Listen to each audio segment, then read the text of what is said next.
So the swaddling sheet, dun sa kanyang arm. Pailalim, you tuck it underneath the arm. Okay, if it can reach the back of the child, you can tuck it at the back of the child. And then bring the remaining part of the swaddling sheet on the other side of the child. Okay? Naka-fold pa rin yung Naka-fold. Okay. And then, do the bottom. You can also do this first, pero yun na nga, napag-usapan natin para hindi siya lalaglag. Bottom muna, then you top,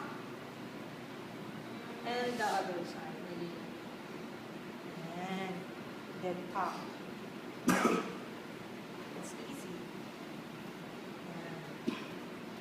I'm sorry. Kamali. Ganon. Ganon din. Same with the kanina. Takbo doon. Oo, nawala ako bigla.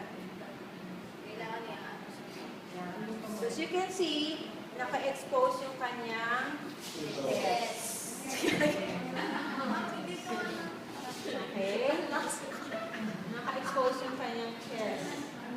Or, tawag doon, bakit kailangan ibalot yan? Kasi nga, you are imitating yung kanyang, kung paano siya, this is comfortable for the child, for the newborn. Oo. Kasi feel niya hinahag siya ng womb, ng mom. Pangalawa, pag maglilinis ka ng pusod, hindi siya gagalaw-galaw. Okay? Secured yung dalawang kamay niya doon. Hindi niya kakabigin yung ginagawa mo. No? Naintindihan? So pag maglilinis ka ng pusod, syempre walang damit yung bata. Pero chest expose ang ginagamit mo. Kuha? Yes. Okay. Fully body covered.